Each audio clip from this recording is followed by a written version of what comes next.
Assalamualaikum warahmatullahi wabarakatuh. Nama saya Oktaliansyah. Saya dari kelas I semester 4 dengan NPM 1921020507 ingin membuat video presentasi yang berjudul Bangunan Hukum Islam di Indonesia, mata kuliah Filsafat Hukum Islam.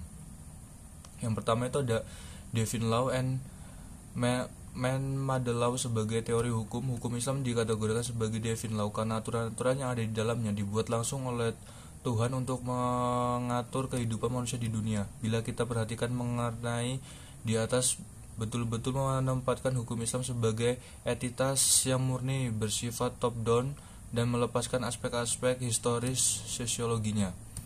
Sebagaimana dapat kita pahami pula dari kutipan di bawah ini, konsep hukum menurut usul fikih pada dasarnya terletak di atas pandangan bahwa hukum itu bersifat keagamaan. Sejak periode paling awal sejarah Islam, hukum telah dipandang sebagai keluar dan merupakan sebagai dari syariah. Adapun syariah, sebagaimana telah dijelaskan, adalah pola tingkah laku manusia yang diatur oleh Allah Subhanahu wa taala. Konsep hukum seperti itu sejalan dengan pandangan bahwa hukum itu harus bersumber langsung atau tidak langsung dari wahyu Tuhan, yaitu Al-Quran, dan penjelasan dari Nabi Muhammad SAW atau Sunnah. Bila kutipan di atas dikaitkan dengan politik, maka itulah yang disebut dengan nomokrasi negara Islam. Sifat nomokrasi negara Islam menunjukkan kepercayaan terhadap supremasi hukum suci yang menjadi sumber otoritas pemerintahan. Peraturan suci seperti secara inheran memiliki karakter spiritual dan yang luar biasa.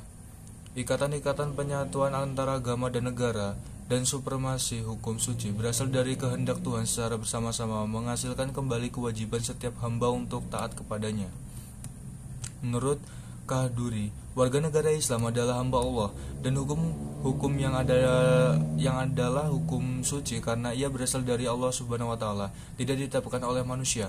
Hukum suci seperti itu adalah pasti benar dan manusia hanya bisa mematuhi karena Allah Subhanahu wa taala mengetahui dan dari otoritas maupun terhadap kebutuhan-kebutuhan hambanya. Dalam menaati hukum, manusia menyadari akan tujuan-tujuan agama karena hukum dalam Islam memiliki karakter sebagai sebuah kewajiban religius. Pada waktu yang sama, ia juga memberikan dukungan politik bagi agama Islam. Pada kenyataannya, hukum Islam merupakan perintah tahan dan karenanya bersifat sebagai sebuah cita-cita agama yang berbeda dengan hukum buatan manusia. Sebagai implikasi dari kedua faktor tersebut, yakni sifat sucinya dan ikatan yang kuat dengan tradisi-tradisi lama, hukum Islam berkembang menjadi sebuah hukum statis yang bisa dianggap menjadi penghalang bagi terjadinya perubahan. Perkembangan hukum Islam di Indonesia. Pada bagian ini kita akan mendiskusikan revolusi epistemologi hukum Islam Indonesia dengan membangun hukum Islam Indonesia dengan bangunan nasional. Namun sebelum kita lebih jauh membahas persoalan tersebut, dahulu sebaiknya mengetahui apa yang dimaksud dengan hukum nasional. Mengapa kita membutuhkan hukum nasional dan bagaimana caranya kita mewujudkan hukum nasional tersebut?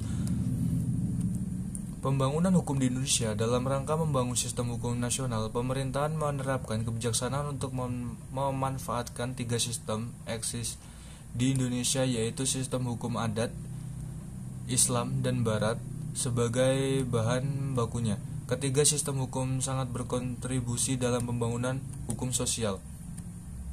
Tatanan hukum nasional Indonesia harus mengandung ciri, yaitu 1. Berwawasan kebangsaan dan berwawasan Nusantara. 2. Mampu mengakomodasi kesadaran hukum kelompok etnis, kedaerahan, dan keyakinan agama. Yang ketiga, sejumlah mungkin sebentuk tertulis dan terunifikasi. 4. Bersifat rasional yang mencakup rasionalitas eksistensi, rasionalitas kewajaran, dan rasional kaidah dan nilai.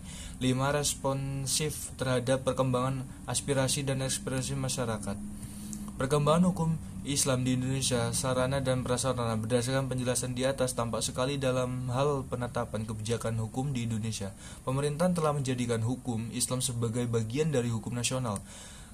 Kondisi seperti ini tidak semata-mata menjadi di Indonesia, tetapi terjadi pula di negara-negara berpenduduk muslim, baik yang memiliki konstitusi Islam maupun yang tidak memilikinya. Sebagai sumber sistem hukum atau bagaimana sebuah sistem hukum, ia mempunyai teks tertulis dalam bidang-bidang yang dicakupi, memiliki lembaga peradilan sesuai tingkat-tingkat yang diperlukan, dan mempunyai alat penegak hukum untuk menjalankannya. Baik, sekian presentasi dari saya. Kurang lebihnya saya minta maaf. Wabillahi taufiq wal hidayah. Wassalamualaikum warahmatullahi wabarakatuh.